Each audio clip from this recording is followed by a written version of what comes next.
Bonjour frères et sœurs. Alors ce matin, le titre de mon message c'est « Que veux-tu que je te fasse ?» On va prier. Jésus disait que là où 2 ou 3 sont réunis en mon nom, je suis au milieu d'eux. Et c'est vrai, ce matin, nous ne sommes pas très nombreux, mais Jésus est là. Nous avons chanté que nous aimions sa présence. Son amour est là. Et c'est vrai, le ciel est ouvert. Toute la cour céleste est au milieu de nous. Réfléchissons un peu. Et je veux développer dans ce message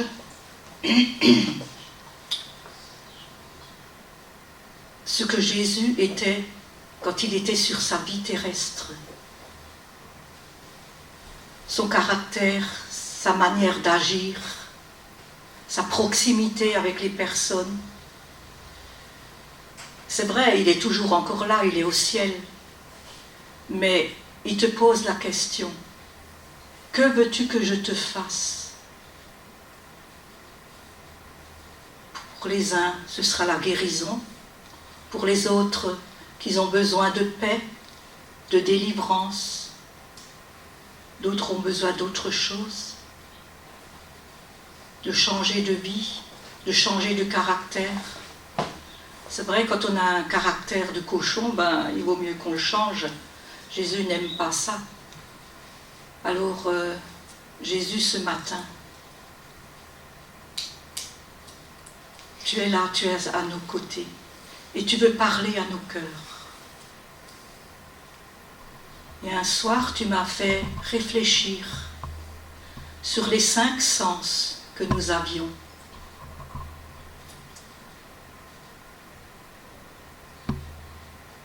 Garder les yeux fixés sur Jésus. La vue. L'ouïe, Shema Israël, écoute, ouvre les oreilles de ton cœur pour écouter. Le goût, goûtez et voyez comme est bon le Seigneur. L'odorat, reconnaître le parfum de Christ. Le toucher, oh oui, approchez-vous de Dieu et il pourra vous toucher. Il pourra vous libérer. Il pourra vous révéler sa grâce, son salut, son pardon. Laissez-vous toucher par Dieu. Approchez-vous de son trône. Dieu n'est pas loin. C'est souvent nous qui sommes loin de lui. Mais lui est toujours là. Il est toujours là. Et il se laisse toucher.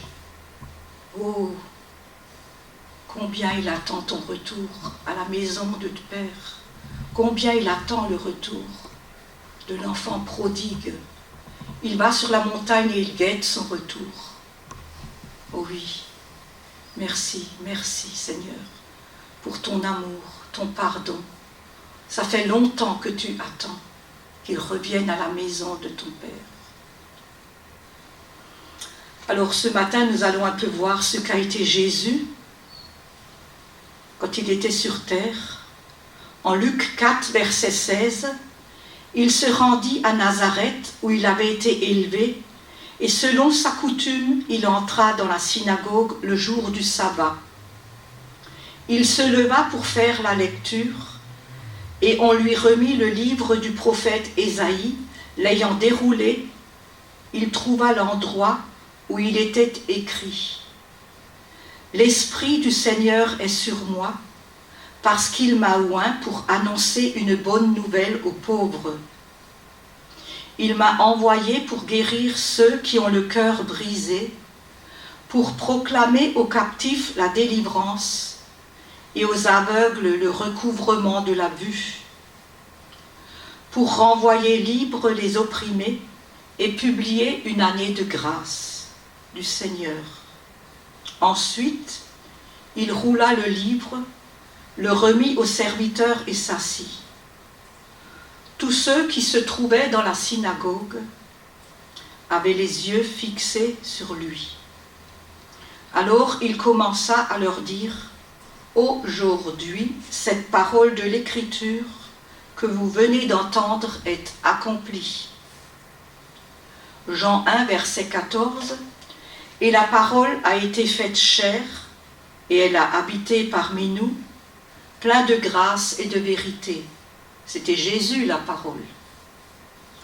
Jésus était Dieu, mais il était aussi pleinement homme.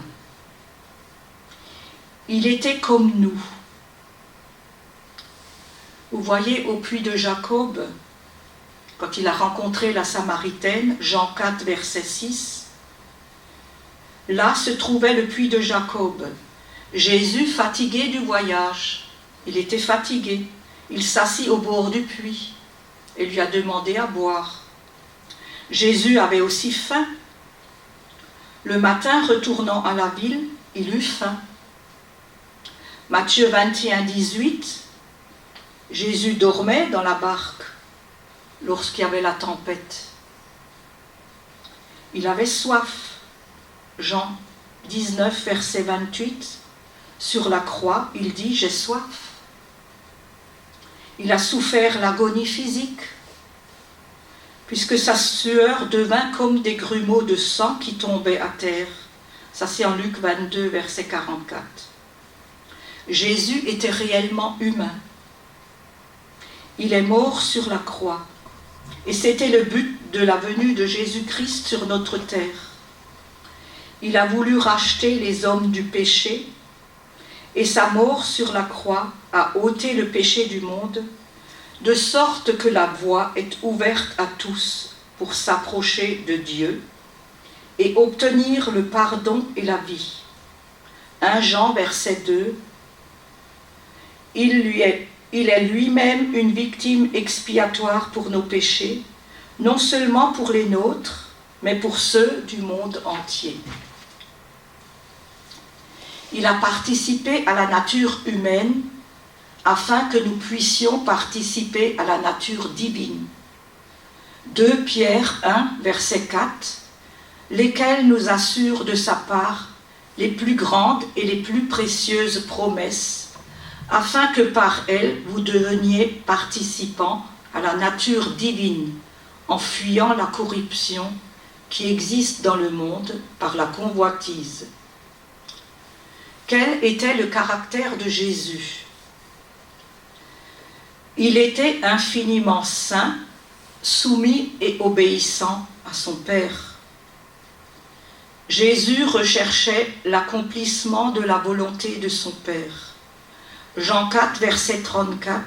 « Ma nourriture est de faire la volonté de celui qui m'a envoyé et d'accomplir son œuvre. » Jean 8, verset 29.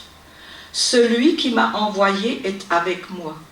Il ne m'a pas laissé seul, parce que je fais toujours ce qui lui est agréable. » Au verset 28, « Je ne fais rien de moi-même, mais que je parle selon ce que le Père m'a enseigné. » Alors Jésus-Christ aime les pécheurs et les perdus. Son amour pour les perdus est une chose, et son amour pour ses disciples obéissants en est une autre. Envers le pécheur, il éprouve de la pitié, de la compassion à cause de son dénuement moral. Et envers son disciple obéissant, il éprouve de la joie et de la satisfaction. Il aime tous les deux, que ce soit la brebis perdue ou les pécheurs. Matthieu 9, verset 13. « Mais allez et apprenez ce que signifie, car ce ne sont pas les justes que je suis venu appeler à la repentance, mais ce sont les pécheurs. » Luc 19, verset 10. « Car le Fils de l'homme est venu chercher et sauver ce qui était perdu. » Jésus a aussi aimé ses ennemis. Luc 23, verset 34. « Père, pardonne-leur, car ils ne savent pas ce qu'ils font. » C'était sur la croix. L'amour de Jésus pour son troupeau se manifeste dans sa tendresse et les soins qu'il apporte à ses brebis. Ésaïe 40, verset 11, « Comme un berger, il paîtra son troupeau. Il prendra les agneaux dans ses bras et les portera dans son sein. Il conduira les brebis qu'il allaite. » L'amour de Jésus-Christ pour les hommes s'est manifesté lorsqu'il a pris nos infirmités et porté nos maladies. Matthieu 14, verset 14. Quand il sortit de la barque, il vit une grande foule et fut ému de compassion pour elle. Il guérit les malades. Jésus avait compassion et pourvoyait aux besoins physiques de la foule. Matthieu 15, verset 32. Jésus, ayant appelé ses disciples, dit « Je suis ému de compassion pour cette foule, car voilà 3 jours qu'ils sont près de moi et n'ont rien à manger. Je ne veux pas les renvoyer à jeun, de peur que les forces leur manquent en chemin. » Jésus a pleuré sur les douleurs de ses bien-aimés. C'est quand il est allé voir Lazare qui est mort. C'est en Jean 11, versets 33, 34, 35, 36. Jésus, la voyant pleurer, c'est-à-dire de Marie, elle et les Juifs qui étaient venus avec elle, il frémit en son esprit et fut tout ému. Et il dit, « Où l'avez-vous mis ?» Seigneur, répondirent-ils, « Viens et vois. » Jésus pleura. Sur quoi les Juifs dirent, « Voyez comme il l'aimait. » L'amour de Jésus consolait ses disciples dans la tristesse et dans leur inquiétude. Jean 14, verset 1, « Que votre cœur ne se trouble pas.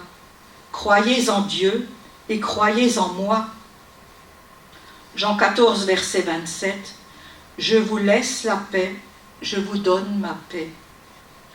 Je ne vous donne pas comme le monde donne. Que votre cœur ne se trouble point et ne s'alarme point. » Jésus a aussi aimé les sceptiques, c'est-à-dire les incrédules, par sa patience même pour ceux qui doutaient, comme Thomas. Christ a aussi fait connaître et révéler les choses du Père à ses amis. Quand vous découvrez une vérité, vous avez envie de la partager avec vos amis. De même, Jésus, dans son amour, se hâte de vous partager ce qu'il a appris de son Père. Jean 15, verset 15, « Je ne vous appelle plus serviteur, parce que le serviteur ne sait pas ce que fait son maître. Mais je vous ai appelé ami, parce que je vous ai fait connaître tout ce que j'ai appris de mon Père. » Jésus était profondément affligé lorsque les âmes perdues refusaient d'être sauvées. Aucune mère n'a pleuré un enfant perdu, autant que Jésus a souffert lorsque les hommes refusaient le salut. Jean 5, verset 40. « Et vous, ne voulez-vous pas venir à moi pour avoir la vie ?» Jésus était avant tout un homme de cœur. Il était l'image du Père. Jean 14, versets 8 et 9, Philippe lui dit, « Seigneur, montre-nous le Père, et cela nous suffit. » Mais Jésus lui dit, « Il y a si longtemps que je suis avec vous, et tu ne m'as pas connu, Philippe. Celui qui m'a vu a vu le Père. Comment dis-tu, montre-nous le Père ?» Vous connaissez aussi la parole de l'enfant prodigue. Après avoir tout dilapidé, toute sa fortune, il revient vers son père qui l'accueille en courant et se jette à son cou et le baisa malgré tout son péché. Il lui fait la fête. en Luc 15, versets 23-24. Amenez le veau gras, tuez-le. Mangeons, réjouissons-nous, car mon fils que voici était mort et il est revenu à la vie. Il était perdu et il est retrouvé. Et ils commencèrent à se réjouir. Voilà l'amour du Père, et Jésus en est l'image parfaite. Quelle que soit la noirceur de ton péché et du mal qui est en toi, tu peux te repentir et revenir vers ton Père, car figure-toi, il t'attend depuis longtemps. Jésus était aussi humble. Jean 8, verset 50. Je ne cherche point ma gloire. Devant de fausses accusations, il a gardé le silence. Même devant les outrages et l'injustice. Ésaïe 53, verset 7. Il a été maltraité et opprimé. Il n'a point ouvert la bouche. Semblable à un agneau qu'on mène à la boucherie, à une brebis muette devant ceux qui la tondent, il n'a point ouvert la bouche. Jésus vivait, pensait, travaillait, enseignait, pardonnait le péché et remportait les victoires pour Dieu avec la puissance du Saint-Esprit dont il était revêtu.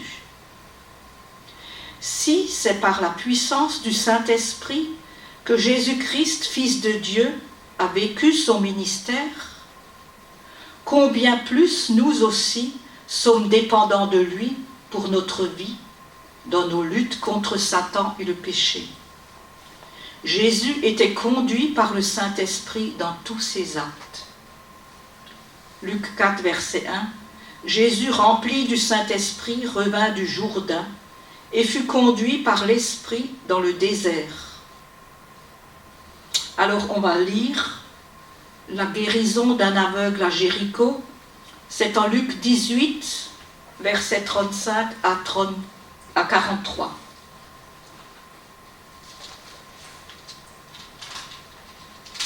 Luc 18. Ouais. Voilà. Comme Jésus approchait de Jéricho, un aveugle qui était assis au bord du chemin et mendiait. Entendant la foule passer, il demanda ce que c'était. On lui dit, « C'est Jésus de Nazareth qui passe. » Et il cria, « Jésus, fils de David, aie pitié de moi. » Ceux qui marchaient devant le reprenaient pour le faire taire. Mais il criait beaucoup plus fort, « Fils de David, aie pitié de moi. » Jésus, s'étant arrêté, ordonna qu'on le lui amène. Et quand il se fut approché, il lui demanda, « Que veux-tu que je te fasse ?» Il répondit, « Seigneur, que je recouvre la vue. » Jésus lui dit, « Recouvre la vue, ta foi t'a sauvé. » À l'instant, il recouvra la vue et suivit Jésus en glorifiant Dieu. Tout le peuple, voyant cela, loua Dieu. Alors j'ai découvert aussi que la ville de Jéricho était au temps de Jésus une oasis. Et elle était aussi appelée ville de palmiers. Il y avait aussi beaucoup de palmiers, il y avait des sycomores, puisque juste le texte après, c'est le publicain Zachée, était entré dans la ville de Jéricho aussi, et après il est allé dans l'arbre pour voir Jésus, c'était un sycomore. Mais de nos jours, à Jéricho, il n'y a plus de palmiers et plus de sycomores, presque plus. Et cette ville de Jéricho était au temps de Jésus une oasis, appelée ville de palmiers, et on peut le voir dans le Deutéronome 34, verset 3, où il est marqué « La vallée de Jéricho, la ville de palmiers, jusqu'à Tsoar. » Alors vous voyez, c'est une chose intéressante à savoir aussi. Comme on a voulu imposer le silence à l'aveugle, Jésus l'appelle et lui demande « Que veux-tu que je te fasse ? Seigneur, que je recouvre la vue. » Et à l'instant même, il est guéri. Remarquez que Jésus lui dit « Recouvre la vue, ta foi t'a sauvé. » Dans toute demande, la foi doit être présente. Sans la foi, pas de guérison. Dans ta souffrance, tu peux crier à Jésus, mais toujours avec foi. Il te demande « Que veux-tu que je te fasse ?» Et on peut lui répondre soit « Seigneur, libère-moi de ce joug, libère-moi de cette situation conflictuelle. Seigneur, guéris-moi de cette maladie. Ramène la paix dans mon couple, dans ma famille. Restaure la relation avec mes enfants. Donne la victoire sur mes tentations. Libère-moi de mes mauvais penchants, de la colère, de la jalousie. Donne-moi un cœur nouveau, un nouveau départ dans ma vie. En Luc 5, versets 12 et 13, Jésus était dans une des villes, et voici un homme couvert de lèpre, l'ayant vu, tomba sur sa face et lui fit cette prière. Vous voyez, pour faire une prière, c'est qu'il avait la foi, cet homme qui était lépreux. Seigneur, si tu le veux, tu peux me rendre pur. Jésus étendit la main, le toucha et dit, je le veux, sois pur. Aussitôt, la lèpre le quitta. Tu vois, rien n'arrête Jésus. Il suffit de demander avec foi. Si tu demandes avec foi, c'est en Jacques 1, versets 6 et 7, sans douter, car celui qui doute est semblable au flot de la mer agité par le vent et poussé de côté et d'autre, c'est-à-dire ballotté. Qu'un tel homme ne s'imagine pas qu'il recevra quelque chose du Seigneur.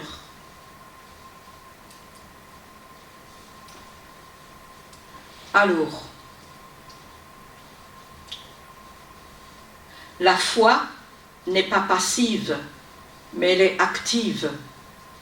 Elle n'est pas seulement la patience qui s'attend à Dieu et se confie en lui, mais aussi l'énergie active qui surmonte les difficultés. L'Éternel donne un ordre à Moïse alors qu'ils sont devant la mer Rouge.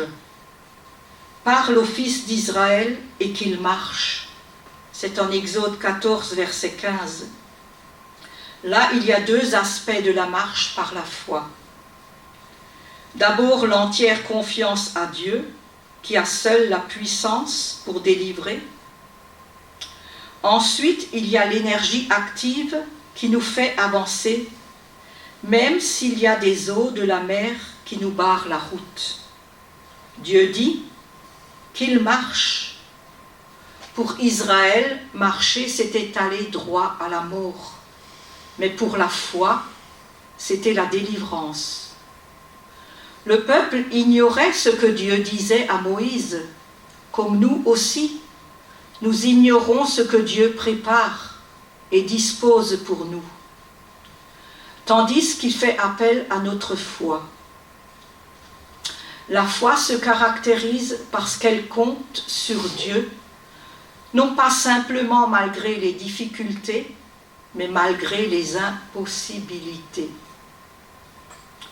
La foi donne la puissance nécessaire pour marcher, parce qu'elle met en mouvement le bras de Dieu. Attendre pour se mettre en route qu'il n'y ait plus d'obstacles nécessite aucun exercice de foi. Dieu a besoin d'hommes et de femmes de foi qui se lèvent et sur qui il peut compter. Matthieu 21, verset 22. Tout ce que vous demanderez avec foi par la prière, vous le recevrez. Appuyons-nous sur cette promesse merveilleuse de Jésus. Continue à persévérer dans la prière, car Dieu n'est pas sourd. Ésaïe 59, verset 1. Non, la main de l'Éternel n'est pas trop courte pour sauver, ni son oreille trop dure pour entendre. Alors, il y a Daniel 6. Daniel, chapitre 6, c'est l'histoire de Daniel qui était dans la fosse au lion.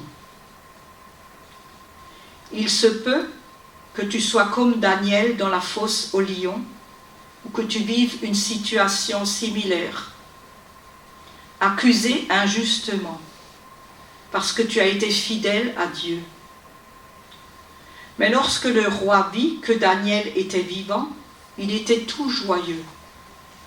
Daniel lui répondit, « Dieu a envoyé son ange et a fermé la gueule des lions qui ne m'ont fait aucun mal, parce que j'ai été trouvé innocent devant lui. » Le roi Darius écrivit à tous les peuples, « J'ordonne dans toute l'étendue de mon royaume qu'on ait la crainte et la frayeur pour Dieu, le Dieu de Daniel, car il est le Dieu vivant et il subsiste éternellement, et son royaume ne sera jamais détruit. Sa domination durera jusqu'à la fin. C'est lui qui délivre, qui sauve, qui opère des signes et des prodiges dans les cieux et sur la terre. C'est lui qui a délivré Daniel de la puissance des lions. » Alors, quel que soit le lion devant lequel vous vous tenez, que ce soit le lion des problèmes ou il y a d'autres choses, ne craignez point, car l'Éternel combattra en cette affaire, et vous verrez la délivrance qu'il vous accordera. Alors toujours le Seigneur qui nous pose la question, « Que veux-tu que je te fasse ?» Vous pouvez lui répondre, « Seigneur, nous gardons les yeux fixés sur toi.